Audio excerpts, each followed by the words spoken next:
Pozdravljeni v oddaji Pogled nazaj. V tokratni ediciji se bomo z dr. Petro Kavrečič-Božeglav pogovarjali o tem, od kdaj obstaja turizem, je bila predmoderna družba mobilna, kaj je Grand Tour, kdaj se pojavi organiziran turizem, kaj je sploh pogoj, da kraj privabi turiste in kako je s tem povezana znanost. Petra, pozdravljena. Danes smo pogovarjali o turizmu oziroma zgodovini turizma. Zdaj, moderni turizem poznamo, kakšen je, približno vemo, kaj se dogaja. Kako je bilo pred pojavom modernega turizma? Koncepiramo v srednjeveško družbo precej kot nemobilno, pa to drži? Ne, absolutno ne drži. V bistvu tako, mi lahko rečemo, potovanja, če v širšem kontekstu vzamemo, so stara toliko kot človeštvo. Ker človeštvo se je premikalo, bilo mobilno, migriralo, ne, iz različnih razlogov.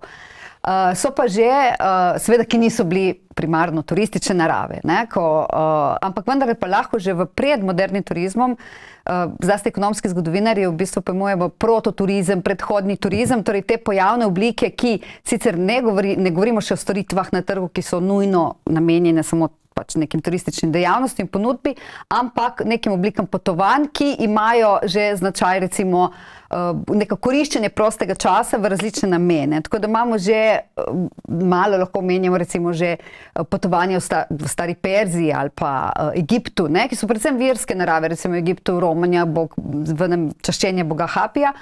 Potem pa Grki, recimo so tisti, antična Grčija, ne, seveda so tisti, ki so že razvili recimo tudi koncept kulturnega potovanja, ne, torej spoznavanja drugih kultur, pa tudi povezan s športom, zdravstvom in vedno božanstvi, ne.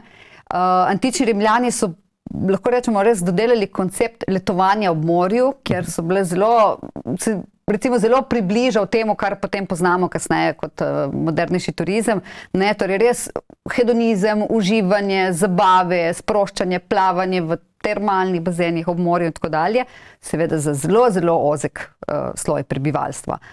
Srednji vek to malce spremeni, ker seveda spremeni odnos do človeka, do človekovega telesa in daje prednost, če rečemo tako nasplošno, duševnosti, ne, in je precej prepleten s srednjeveškimi z romanjem, ne, torej romanja so prisotna v vseh verovanskih praksah, ne, to smo že rekli, in stari Egipčani in Grki in Rimljani in tako dalje, ampak krščanska romanja recimo so res ena taka bolj množičnejša oblika potovanj, ne, kot zlasti, ko se odpravijo na te daljše romanja, ki so tudi izrazito ne samo dolga, ampak tudi zahtevna, lahko včasih nevarna zaradi vojn, ne, in zahtevajo precejšno tudi organizacijo, imamo seveda tudi romanja na neke bližnje romarska središča.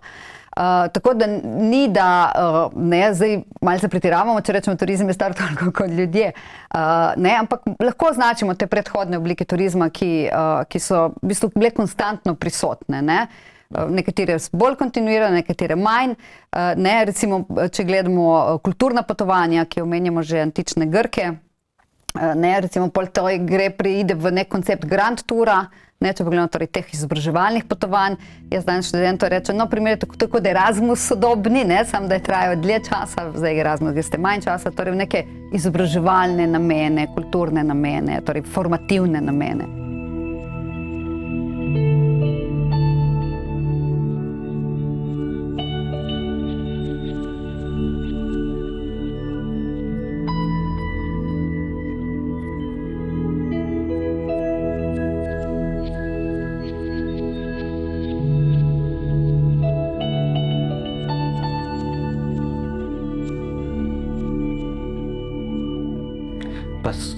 Kateri sloji prebivalstva so recimo hodili na romanja? So bili to tudi nižji sloji prebivalstva? Tudi nižji sloji prebivalstva. Romanje pa je sicer lahko, zdaj odvisno spet od gmotnega položaja, romanje je lahko bilo tudi zapovedano v oporoki, recimo imamo zanimivo študijo Ferda Gestrina o oporokah piranskih, mislim, da 16. stoletja, in kjer je pač tisti, ki je napisal oporoko, v bistvu zahteval, da če želijo njegovi potomci, ne, pridobiti pač premoženje, tako morajo opraviti romanje tam pa tam pa tam, ne. Je pa bilo tudi odvisno seveda od gmotnega položaja, koliko so si lahko privoščili, ne, za ena daljša potovanja. Romanje pa je bilo lahko tudi kazen, ne, torej v smislu pokora, da se je, ne vem, zaradi neke greha, lahko tudi iz, ne vem, zločina, ne, so potem zapovedali recimo kot kazen, da je potrebno, tisti pa ponavadi so bili vklenjeni, ne, tako so pač morali iti se pokoriti. Pa recimo za neke značilne romarske poti, so bile že kakšne infrastrukture narejene za te romanje? Ja, deloma ja, recimo in tudi, ne, romanje je na nek način omogočili zlasti tam med recimo 12. in 14. stoletju tako najbolj razširjeno. Je tudi pomenilo, torej, da nek vernik, ne, recimo hkrati pa je lahko nek spoznal nek malo drugačen svet, malo se je tudi trgovalo, ne, ni bilo samo, bomo rekli, nujno verskega namena.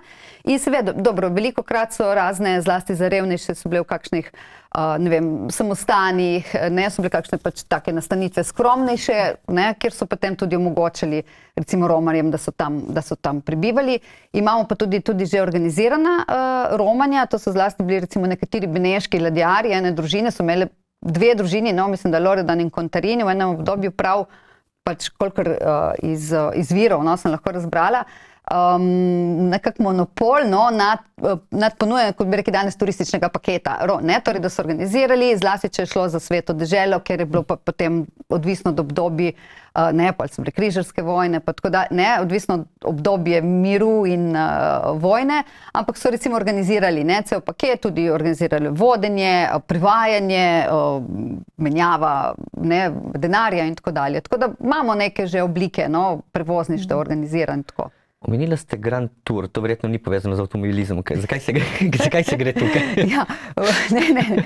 Grand Tour, ja, gre za eno obliko, v bistvu, ne tega, mogoče, če imamo romarja, tisti, ki je bolj duhovne, verske narave, je grand turist označen za tistega popotnika, ki se bolj izobražuje, kulturno formira. Zdaj, pri Grand Touru je zanimivo, da ni enotnega, torej recimo tudi nekateri zgodovinarji, ne vem, kot Towner in drugi, ki se res s tem obdobjem so se precej ukvarjali, ne znajo točno definirati, kdaj naj bi se začel in kdaj naj bi bil pravzaprav njegov zaton.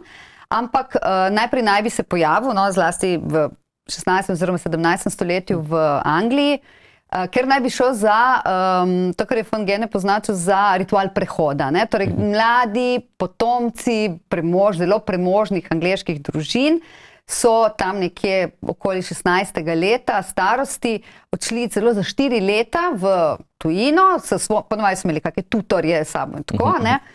Spremljevalce na to potovanje, ki naj bi jim omogočili potem prehod v to odraslo dobo in da bi bili pripravljeni torej prevzeti potem te svoje visoke aristokratske funkcije, ki so jih čakali. Seveda, najbolj, bom rekel, je ena izmed bolj priljubljenih destinacij, oziroma glavna je bila določena italijanska mesta. Zanimivo, ker o Grand Touru je tudi veliko raziskav, zaradi tega, ker so ti grand turisti tudi veliko pisali o tem, torej svoje popotniške dnevnike ali pa njihovi učitelji in tako dalje, tako da imamo precej gradiva, ki ga je seveda potrebno analizirati v kontekstu, kdaj so nastali, kje so nastali, kdo je to pisal, ne, kako je gledal nekdo na enega kmeta, ki je, ne vem, deloval zemljo.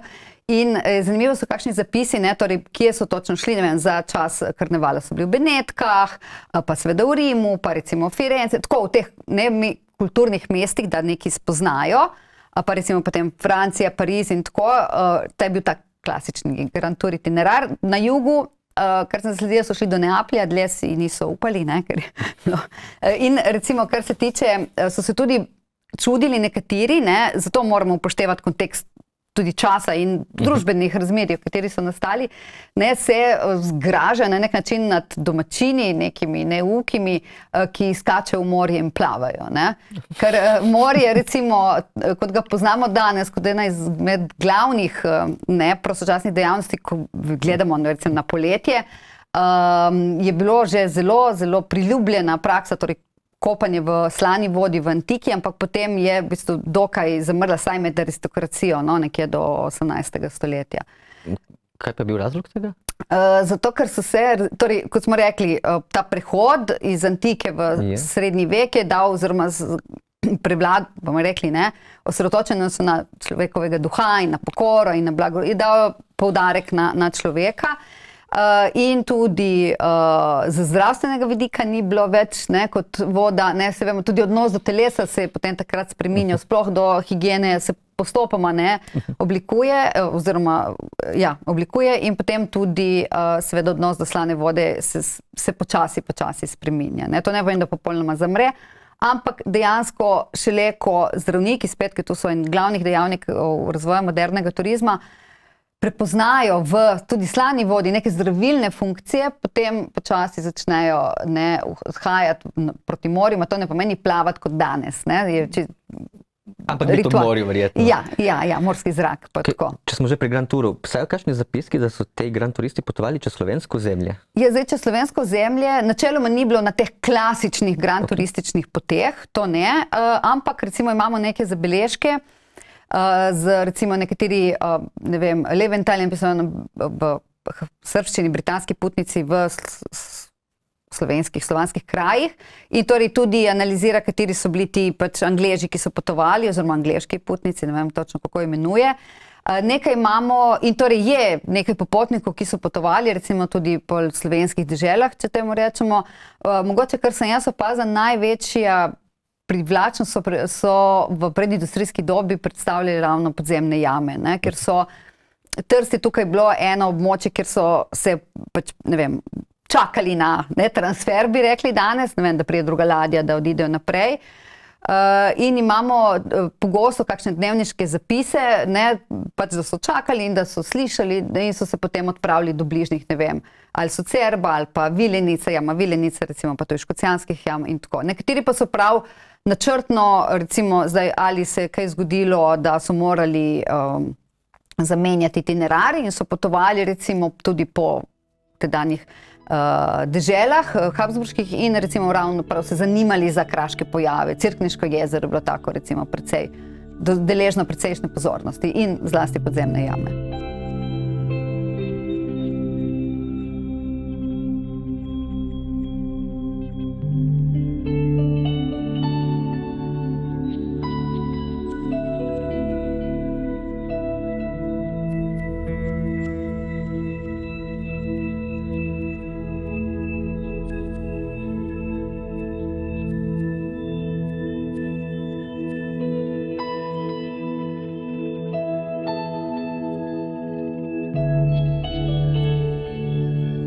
V turizmu je povezan tudi koncept prostega časa. Kdaj se pojavi ta koncept? Čem govori ta koncept konkretno? Ja, tako če enostavno, mislim, če najlažje rečemo, da prosti čas seveda je veliko širši kot turizem, ne? Ker v prostem času lahko gremo na dopust, lahko beremo knjigo, gledamo televizijo. Ne? Tako da je v bistvu prosti čas so ljudje poznali, ne? Že seveda odvedno, ne? Imamo pač tiste proste dneve ali vezane na razne verske praznike, na druga praznovanja. Je pa v bistvu ta ločnico, veliko ločnico pa predstavlja ravno ta doba modernega, torej ta obdobje modernizacije, recimo, ne, ko govorimo v industrijski, pač po prvi industrijski revoluciji, ne, ko se začenja ločevati, ne, torej delovni čas, prosti čas, ne, in takrat so prostočasne dejavnosti se precej vežejo na recimo neke turistične storitve, turistično ponudbo, ne. Seveda kot pojem kot tak pa je širši, ne, kot sam turizem. Kdaj se pa recimo pojavi organiziran turizem, kdaj se pa zazna, da obstaja to? Ja, v bistvu, ko govorimo o tem, je ravno ta prehod, ko govorimo med predhodnim in modernim turizmom, ne, torej po prvi industrijski revoluciji, nekje torej, ki je to splošno obdobje modernizacije, revolucije v prometu, to imamo številne te dejavnike, ki vplivajo na drugačen način življenja, ne, in v bistvu se začnejo pojavljati, bomo rekli, zdaj Anglija nekoliko prej, pri nas, lahko govorimo predvsem od 19. stoletja dalje, recimo na območju današnje Slovenije, torej ko se začnejo pojavljati storitve na trgu, ki so namenjene točno neki ali bo to zdravilišče, ali bo to morsko kopališče, ali bo to gorsko zdravilišče tudi, kar je, ne, torej recimo to je tisto obdobje, ki je ključno v tem prehodu, ko postanejo te storitve pomembne na trgu, ne, in prinašajo pridobiček, ne. Ampak predstavljam si, da recimo iz podeželja ali pa iz mesta niso začeli istočasno, oziroma ta koncept potovanja ni prišel istočasno. Ne, absolutno govorimo, ko govorimo o modernem turizmu, govorimo o elitnem turizmu. Torej, turizmu aristokracije, ne, višjega družbenega sloja, ki pa, ne, jaz se rada tudi študentom, to so kot, če rečemo, ne vem, ena cesarica, en kralj, to so influencerji svoje dobe, ne, tako da mogoče me razumejo s tem sodobnejšim jezikom. Oni so tisti, ki so bili glasniki tudi nove mode, ne, in je bilo zelo pomembno, če je v to zdravilišče s to termalno vodo prišla pa ta cesarica, potem je to privleklo tudi drugo aristokracijo. Je pa res, da aristokracija je premalo, ne, da bi lahko, ne vem, turizem se potem, ne vem, kako razvijal kot pomembna storitev in tukaj pride seveda še 19. stoletje tudi stoletje meščanstva, ne. Ko se meščanstvo, ne da prej ne obstaja, ampak ko se meščanstvo res v bistvu zlasti, ko se seveda delimo na bogato buržoazijo, srednjo, nižjo, ampak ko v bistvu začenja vedno bolj biti finančno močno, torej da lahko neke svoje prosti čas, bomo rekli, koristi tudi v te turistične namene, ne. Torej meščanstvo je tisto in seveda tudi miselnost, ne, najprej svetljenska, romantična, ki spremenijo ta odnos predvsem in do gora in do vode, ne, vse te strahove se premaguje. Ampak če bi samo aristokracija, verjetno, da bi ostali seveda do zlasti konca druge svetovne vojne, večino govorimo o elitnem turizmu, ne, torej tiste peščice, ne, ki si je to lahko privoščila, ampak vendarle gremo na to bogato industrijsko buržoazijo, recimo, ki se začne tedaj. Ampak recimo še pred pojavom nekih zdravilišč in to so pač meščani so šli na podeželje, pa so se to zgledovali predvsem po plemstvu, je bil to ponašanje plemstva? Ja, absolutno. Tako da greš na svoje letovanje, tako malo, da se umakneš iz mesta. Kdaj se pa pojavijo pač te zdravilišče, oziroma kakšne tipe turizma sploh poznamo? Poznamo več, danes, ampak recimo v tistem obdobju, recimo začetki. V tistem obdobju imamo tako, recimo začetki, imamo ta termalni turizem, ne, torej ponovno odkrivanje zdravilnih, ker tukaj ne govorimo o izumu nekih novih, so neke oblike turizma, ki so dejansko sedaj dobijo drugačne vsebine in razsežnosti, seveda.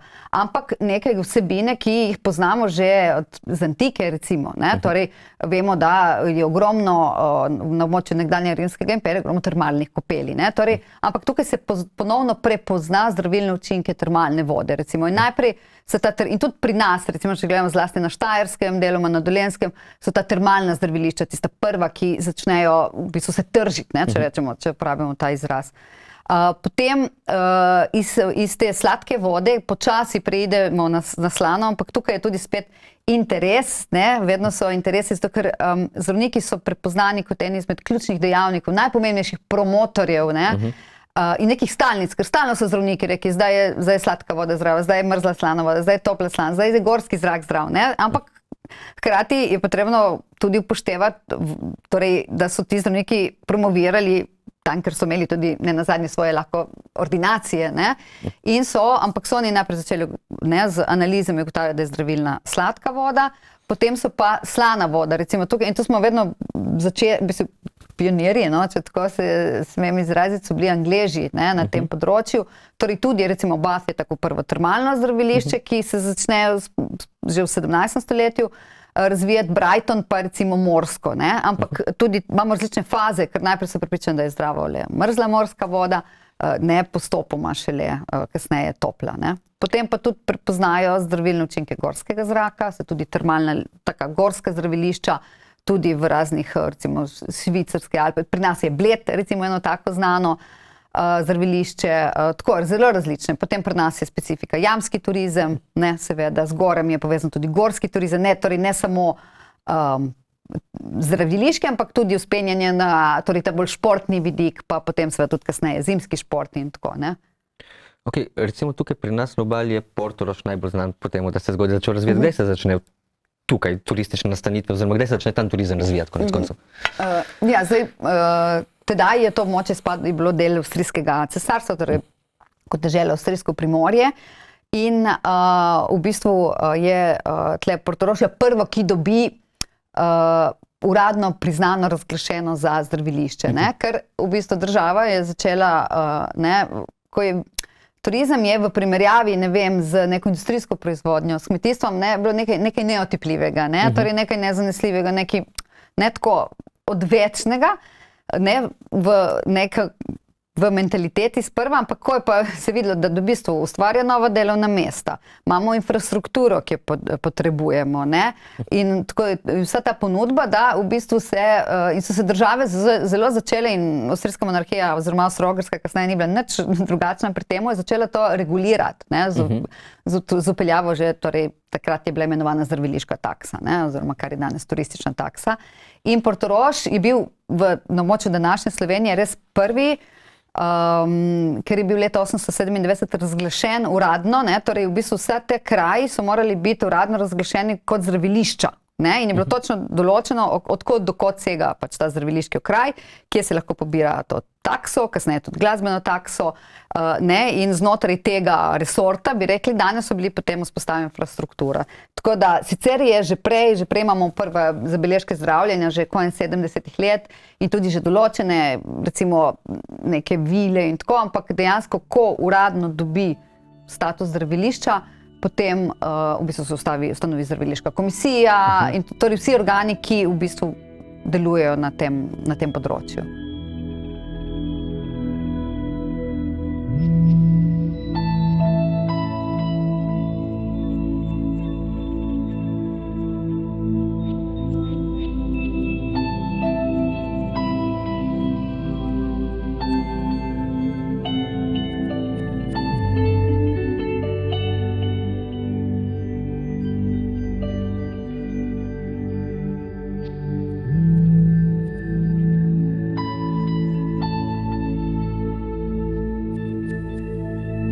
Kakšna je bila obiskanost, recimo takrat Portoroža, če imate kakšen podatek, je bilo to naval teh ljudi, ki so skoraj zdravi? Ja, v primerjavi, zdaj jaz sem v svoji disertaciji, zdaj v primerjavi seveda z Opatijo, seveda je to bistveno manjše število obiskovalcev, recimo leta 1913 je leto pred Prvo svetovno vojno, ker recimo je višek tega. Mislim, 1914 se tudi napoveduje zelo dobra sezona, ampak se začne Prva svetovna vojna.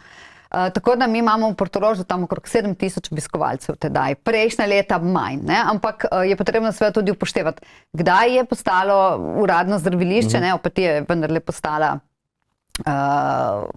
prej, recimo ne, desetletje prej, pa potem je tudi večja, ima več kapacitet, več hotelov, tudi več različnih sanatorijev, bolnišnic. Ne, je treba vse to v širšem kontekstu obravnavati, ampak ni zanemarljiv ta obisk v Portorožu, vsekakor. Ampak je bilo kot zdravilišče, samo se je takrat izgrajevala tudi neka usporedna infrastruktura za prosti čas, za zabavo, ali kaj takega, ali je bilo prav tudi drugo? V bistvu temu je sledilo, zato primarno, v bistvu kot v zdravstvene namene, če dalje bolj pa so se te zdraviliške prakse umikali zabavi. Potem imamo obdobje med obema vojnama, recimo, in potem seveda po drugi svetovni vojni, ko prihaja če dalje bolj v spredje zabava. Ampak tudi imamo, recimo, tudi v Portorožu imamo organizirane razne regate, ne vem, koncerti so in na plaži in to plesi, razna druženja, tekmovanja, absolutno.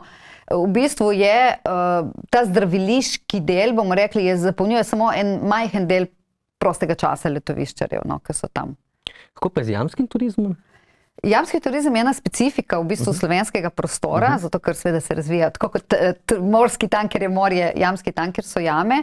V bistvu, kot sem že prej omenila, veže neka kontinuiteta obiskovanja že z predindustrijske dobe, recimo kot grand turisti, ki se zanimajo za kraške pojave. In v bistvu včasih bi jih imenujemo lahko avanturisti, zaradi tega, ker danes mi gremo v jamo, imamo razsvetljavo, imamo vodnika, urejeno potko, ograjo, recimo v 16-17 stoletju so šli z eno baklo, z enim domačinom, ki jih je vodil po tej jami, se jim je precej drselo, so imeli tudi kakšne nevšečnosti in nesreče, tako da je bilo precej drzno, ampak je pa res, da gre za neko kontinuiteto, ki se v bistvu pojavlja že pred industrijski dobi, recimo če za Portorož ali pa kakšne toplice so poznane, ampak tudi v Portorožu imamo že sicer kot benediktinci, da so uporabljali za zdravljenje, ampak dejansko kot storitev na trgu se pojavlja takrat, dočim, ko pri jamskem turizmu govorimo lažje o neki kontinuiteti, se pa tudi v začetku 19. stoletja začenja vedno bolj tudi to regulirati, recimo Postojnska jama, ki je prej, ki je danes, ena izmed najbolj znanih, je bila manj poznana, ker so bili do leta 1818 bil samo en del, prvi del, potem po naključju, ko so okraševali jamo, je Luka Čeč, ki je bil svetličar, je pač odkril še druge dele jame in v bistvu se je oblast precej dobro tega zavedala in so zaprli jamo, uredili poti in prihodnje leto odprli v turistične namene, torej 819. Ne. Vilenica recimo je bila tista, ki je bila bolj obiskana v predindustrijski dobi, tudi zaradi tega, ker je relativno blizu, bila na torej poti, s poštno kočijo in relativno blizu Trsta. Škocjanske jame recimo so bile bolj plod neke domišljije, ker ni bilo v bistvu urejenega dostopa in so se tudi potem v 19. stoletju bolj začeli turistično razvijati, ampak lahko pa vseeno govorimo o eni kontinuiteti, ne, bolj ta raziskovalni interes in tako recimo številni znani popotniki, tudi člani recimo kraljevega društva v Angliji recimo so obiskovali tudi ta jamski svet. No. Prej do modernega in pa množnega turizma, kako so pa potovali v tistih časih? Kako je izgledalo potovanje? Počasi, ja. Zelo počasi. To je ta drugi dejavnik, ki zelo močno vpliva na razvoj modernega turizma. Ne? Ker če pomislimo, ko so potovali res precej časa, recimo poštna kočija, ki, ne vem, 8 ljudi, recimo, da je precej počasi, se je potrebno ustavljati, je treba namazati kolesa, ne? Je precej bolj in tudi precej dražje, ne? Tako da, zato lahko tudi res govorimo o tisti peščici, ki je lahko, je pa bila zato zelo pomembna lokacija teh krajev, ne? Recimo tudi v Franciji so se recimo tudi ali razni toplice ali pa tudi morski kraj razvijali tisti, ki so bili relativno dobro povezani prometno s glavnim centrom povpraševanja, ki pa je bil Pariz, ne? Torej še vedno, ki je bilo večje mesto. Ne?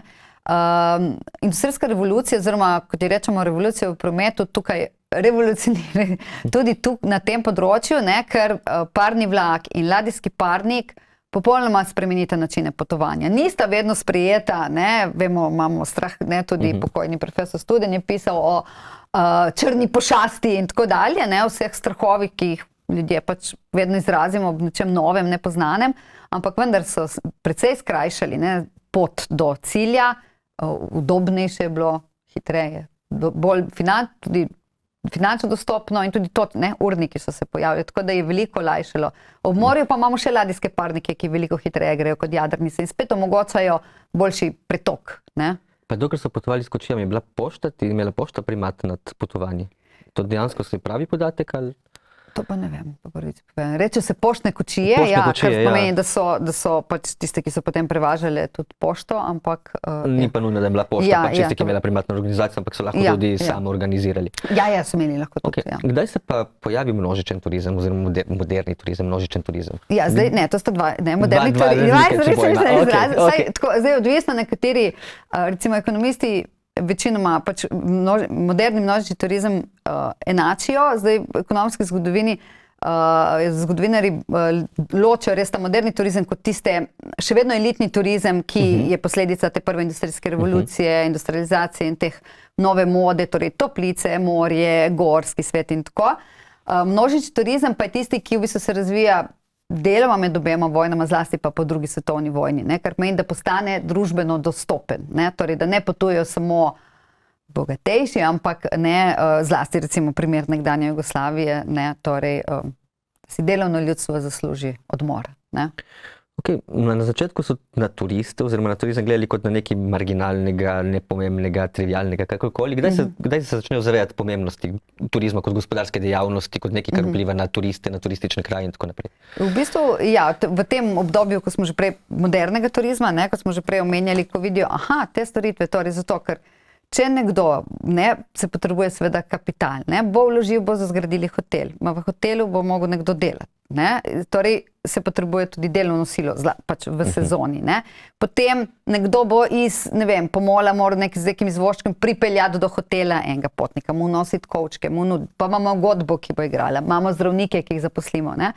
In recimo, tako je, ne vem, ogromno lahko rečemo 19. stoletje, tisto, ki potem začne drugače postopoma gledati, odvisno kje, no, na turistične storitve. Ne? In ni turist, seveda turist je tako, če gledamo z vidika, ne vem, obiskovanja, recimo, čisto druga oblika turizma, ampak bojišč prve svetovne vojne, seveda je turist tisti, ki res trivializira spomin na žrtev, na žrtvovanja, na trpljenje, ne, vojakov, kar pač pride in, ne. recimo gleda, kot bi danes včasih lahko vidimo kakšne te selfije z, ne vem, koncentracijskega taborišča v Auschwitzu in si kak pomislek lahko imamo. Tako da je še vedno včasih v določenih kontekstih turističnih, kjer res banalizira, recimo, če je nek težek spomin, ena težka izkušnja. Ampak, da turizem pa postane ena pomembna panoga, pa v bistvu je tudi prepoznana, že prej, tekom recimo 19. začetku 20. stoletja.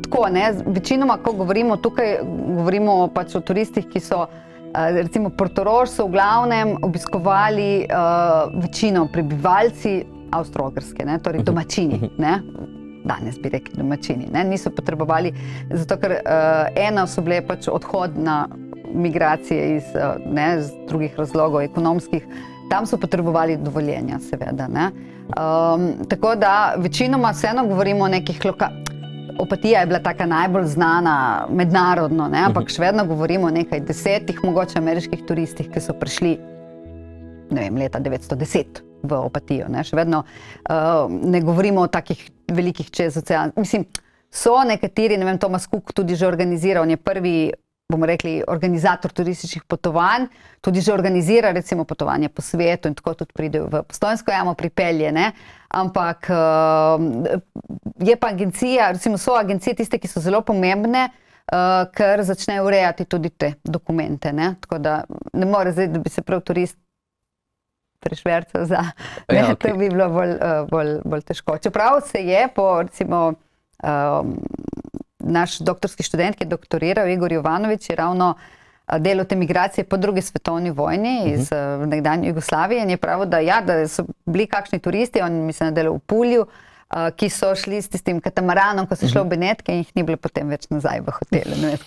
Tako, ker je bilo izhod. Tudi to. Pravimo tistimi stoletji. Prva polovica 19. stoletja, 1821, kongres Italijanse. A lahko to štejemo kot začetek kongresnega turizma? V bistvu je bil že prej 814-15 Dunajski kongres, tako da, ja. Zdaj te kategorije kongresnega turizma mislim, so malo novejše, to bi zdaj mogel kakšen prav z področja z turistike povedati, tako da jaz bi se postavila malo Turizem je res tak, da težko ga kdaj ločimo, To je kot prej, ko sem nekaj primer, zdaj en gre na romanje, ne vem, na eno pokopališče prve svetovne vojne, en je turist, Ampak tisti, ki gre na romanje, ker je tam zgubil, ne vem, so vojake, so borce in tako dalje, gre potem vseeno lahko v Opatijo se kopati, Torej, te meje so včasih zelo zabrisane, Tako da je težko pri turizmu res vedno narediti eno jasno ločnico, Jaz bi pa sicer kongresni turizem, ne vem, če me bo diskreditirali, kolegi iz turistike. Kakaj je bil kongres, so dejansko organizirali neke zabave za pač udeležence kongresa. Plese, zabave, izlete, Tako da dejansko je bila neka... Ja, to pa je absolutno. Ker tudi recimo primer, tak najbolj znan, uspešen upravitelj zdraviliške komisije, dr. Julius Glaks v Opatiji, on je bil zelo znan po organizaciji kongresov, in potem je seveda te svoje prijatelje so peljali na razne regate in tako dalje, jih je pač privabil v svoje zdravilišče tudi, tako da... No, recimo, da je to nek začetek tega kongresnega turizma, ni še opredeljen tako, ampak je. Ja.